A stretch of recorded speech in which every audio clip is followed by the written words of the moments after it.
Oh, Lord. How you doing, folks? It's just little Tommy. The Sagittarius from Cleveland, bugging you again. On a Tuesday morning, day 2 of 2 days of sessions I got going this week with sweet little Danny Huff over at the Starstruck studio. We're having a good time. Had a fun time yesterday. Got a noon start, which is kind of unusual. Usually the sessions around here start at 10 o'clock, so a noon start's nice. You get a little extra time in the morning to goof around and look at YouTube, you know, if you're into that kind of thing. But got a few things in the VCB. I was going to answer a few questions. Let's see. There was Ziggy texted me yesterday and said that the guy that made the prints, you know, for the 200th episode, he said that some guy got all bent out of shape because it was $120. $120 for a fucking poster. But Ziggy wanted me to explain to you guys that these are limited edition prints. You know, these are not just your typical garage hanger posters. So just know that, you know, if you're interested in one. I think we've sold most of them already, but they're cool. And Ziggy's a good guy, and he's got some amazing other artwork you should look at too. The guy's really talented. Man, I wish I could draw. The guy's amazing. But I also wanted to say that my sweet real estate agent, Lisa, you remember her from the episode when we looked at the house? She's told me that a lot of people have been checking in with her from the show and you know, setting up appointments with her to go look at houses. And she wanted me to pass along a thank you to the homeschoolers out there who are endeavoring into buying some new property, which I still haven't done. I probably won't. I love this house. I mean, the thought of moving just makes me want to die. I can't. As much as I would love to have a pool, I don't think I can handle moving one more time. You know how stressful it is. God. And I don't even have that much stuff, but still.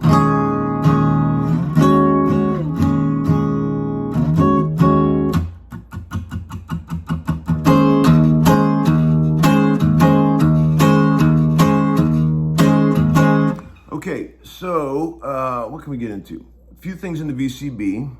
I might need the old broken glasses for this. Let's see. Oh, Sweet Nathan from Duesenberg sent me this crazy lap steel. I want to show you guys. This thing is so cool. Look at this, man. How rad is this? It's got the sliding capo. It's got the multi-benders. 2 pickups. Really cool. I mean, a little bit out of tune right now. The kids were plunking on it. But man, this thing is amazing. Thank you to Nathan. And also, you know, the other day when I did that Jimmy Irsay gig out in Vegas, I only brought 2 guitars because it was, you know, you got to carry everything. I brought my old Telly and I brought my Duesenberg Session Man. And, you know, that guitar, when I was up there playing it, sound checking on the gig and stuff, man, you know the thing that's cool about this guitar, that's a lot of bang for the buck, value-wise. Like what you get for that, for the price of that guitar is pretty astounding. I mean, the thing is just a Mack truck. It's so solid, and it sounds amazing. You get the 2 humbuckers, you got the killer vibrato system, you got the piezo pickup that you can really blend in. It just sounds wonderful. And man, the thing stays in tune perfectly. Lightweight, great neck, super versatile guitar. And I'm not just trying to sell you guys nothing. I'm just saying that that's the thing I'm the most proud of regarding that guitar being, you know, the one with my name on it, is that it's just a really good value. It's a lot of guitar for the money that you get. And that's always cool, right? That's always a cool thing, I think. Let's see. What else we got? A few questions. Hey, Tom, you have great time, great pocket. Thank you for that. you must be into drummers. Who are your all-time favorite drummers? Well, of course, John Bonham, Jimmy Gordon, of course. There's a lot of guys I love, man. A lot of the guys I work with are amazing. Who else do I love? I love Bill Bruford. I love Phil Collins. Phil Collins is way up there for me. I just love his pocket, his feel. God, he was such a good drummer. Can't play anymore, sadly, because all this health problems and stuff. But man, that boy could play. And also, who is the most underrated drummer of all time? I actually added that question. I was thinking about this last night. I'm really into drummers, because I love rhythm and I love, I'm a frustrated drummer. I can barely play, but I love trying. But, certain guys I just connect with their pocket, because there's a lot of ways to play a groove, and there's a lot of places you can put those downbeats and those backbeats in that groove. And certain people I really identify with a lot, where they put the groove. And last night I was texting back and forth with my old buddy Chris McHugh, who produced the Plexi Soul record and is a fine drummer on his own. And I said, who's the most underrated drummer? And he threw out a couple of names, but I said Dennis Elliott from Foreigner, the original Foreigner band. God, that guy had a sweet pocket. Really great parts, really great swing and feel in his playing. Great fills. Original parts too, unique. I gotta get that call later. But I know those. Foreigner doesn't really get the credit they deserve in the annals of rock history, But man, that Dennis Elliott was a badass drummer, and those are good sounding records. I don't care what you guys say. Okay, so hey Tom, based strictly on aesthetics only, what's the coolest looking guitar that a person could hold in their hands? Not, I get that question. I love that question. Not saying that you like it the most or it's the best guitar. I'm just saying strictly visually, what's the coolest looking guitar of all time? I've always thought there is nothing a person can hold in their hands that's a guitar or a bass that is cooler looking than an old Rickenbacker 4001 bass, in my opinion. It is the coolest looking instrument I have ever seen. Oh man, they're just intoxicating how cool, especially the old ones, man. When you see Chris Squire, Geddy Lee playing those old ones, such a cool looking bass. Cooler looking than any guitar, I think. Rickenbacker had a lot of style in their designs. Not the greatest playing guitars in the world, but boy, they sure knew how to make one look cool. And they sound cool too. And also, what's the ugliest guitar ever made? Oh boy, I have many, many, many thoughts about that. But I think the number one ugliest guitar I've ever seen. You guys remember those hideous mid to late 70s Gibson L6S solid body electrics? You remember those? Oh Lord, those things are uglier than a mud fence, man. I mean, have you ever seen one? It looks like a bad drawing of a Les Paul. Oh man, just terrible. But I remember some guys actually used those. I think Bob Seger actually played one of those, and so did Keith Richards, I think, for a minute. I'm sure he paid top retail for it too when he bought it from them. I'm sure he did. Let's see. Hey, Tom, how did you do in school? Oh, terrible.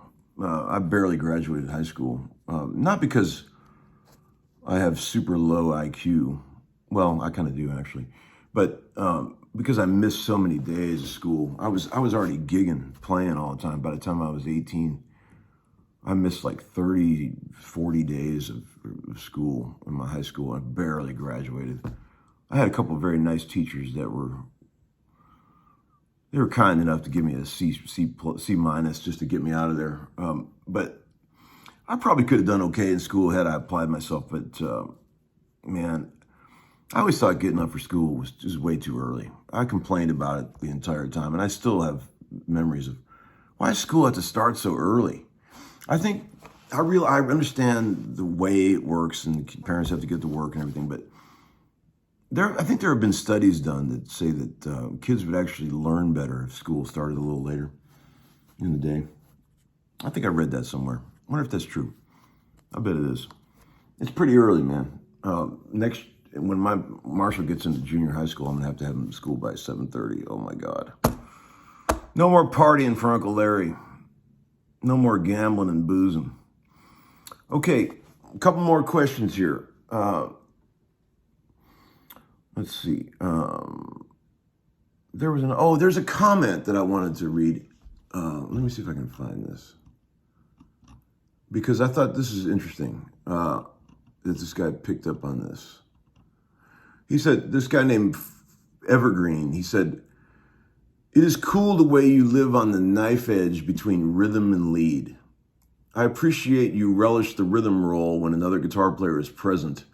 And then you watch and revel in the lead lines in the other player places upon ear." That's weird grammar. I don't know what he's saying there, but that's what he wrote. I don't get that. But he says, "Have you always been this way, or were you a young guitar slinger throwing down the lines at the front of the stage?" You know, I have a lot of questions about, like, when I do those little acoustic arrangements, like I did yesterday of the Tuesday's Gone, or like the Nilsson song, or like Angel Flying Too Close to the Ground. You know, people say they've never seen them done that way because I'm not just playing the chords and singing because I can't sing. So I'm trying to incorporate everything into one performance. So I'm trying to give you the chords, the vocal melody, and any little fills that are really make the song. That's what I do. So when I recall a song in my mind, the record plays in my head and I'm listening to it. And when you think about it, a record is like there's a background, and then at any point during the record, there's things that pop out of the background. You know, your intro fill, that you notice that, and then the verse starts. You notice the vocal, and then there may be the occasional fill here and there between the vocals, and you notice the big vocal in the chorus and the little backing vocals. I just play the record in my head, and I just try to grab any moment I can on a guitar that stands out on the record. Like, if you're, just as a total, 101 example, if you were trying to play Sweet Caroline, you could go.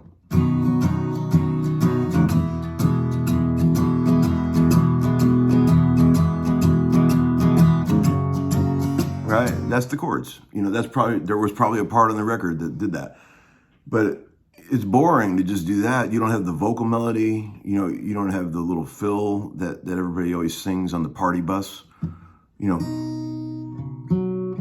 got to get that in there, and then you got to go. All right, you got to have that, because every drunk person in America has to make a big deal out of that lick. You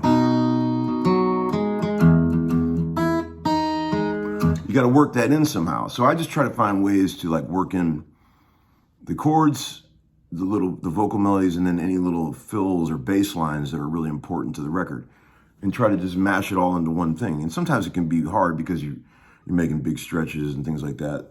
But I like doing that. And it actually comes to me really easily, because I feel like that's just how I listen to music. Like, there's the top line, there's the background, and then whatever's happening in the top line across the record, things you notice, right? They pop up, like you got, and if the record's boring and there's nothing popping up on the top line, nobody likes it. So there you go. I hope that helps explain that. And it's, it can be tricky, to dig those notes out of the middle of chords, right? So if you're trying to, if you're playing like yesterday, what was I playing? I was playing Tuesday's Gone. So I was playing it in key of A, but I had a capo on the second fret. but for demonstration purposes, I'll just play it in G. But I was going. The chords are, just 1 flat 7 4. But I was doing.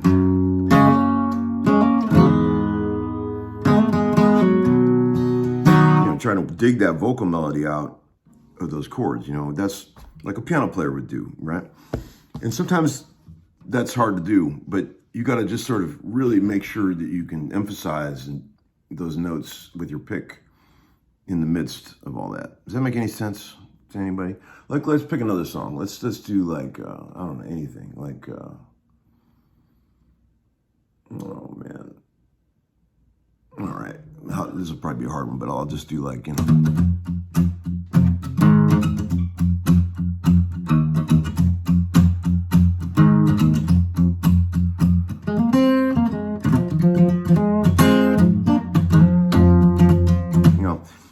that was the bass line, the vocal, and then the little guitar fill that follows it.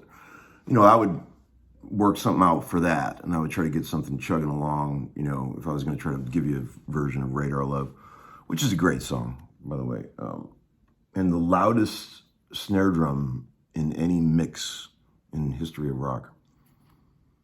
So yeah, that kind of thing. So I think that's about it. Starting to get spring out there, so beware the allergies. Oh, here's a cool lick. Last thing, and then I'll shut up. This is it. A fellow named Lance Lopez came over here the other night, and we were all sitting around the table. He's a sweet, sweet guy, good guitar player, and he I was showing him this is a rhythm lick that I thought while I was showing it to him, I thought, man, I should teach that to the homeschoolers. So like, let's just say you're going key of G, right? This is just like a chugging rhythm part. If you wanted to go C, C, G, like I was doing earlier on the opening song of this video, right? There's two other ways you can do that are a little slinkier and a little cooler. Like if you just got your bass note going, right?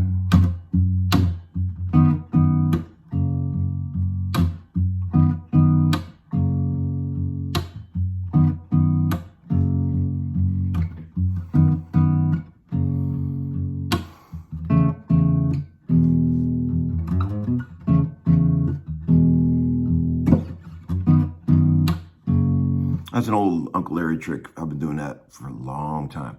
So the notes are G, and then an E on the D string, and a C on the G string. You only play those 3 notes. And then you release it to G, D, and B. So you gotta use the claw technique to make that sound right.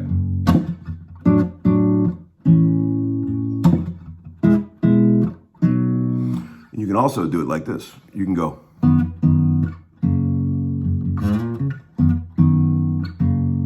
Same notes, but different voicing.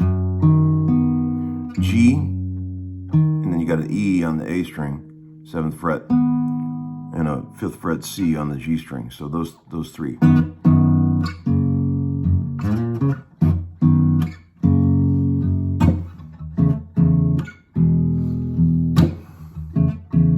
A little more stretchy. Cool sound though.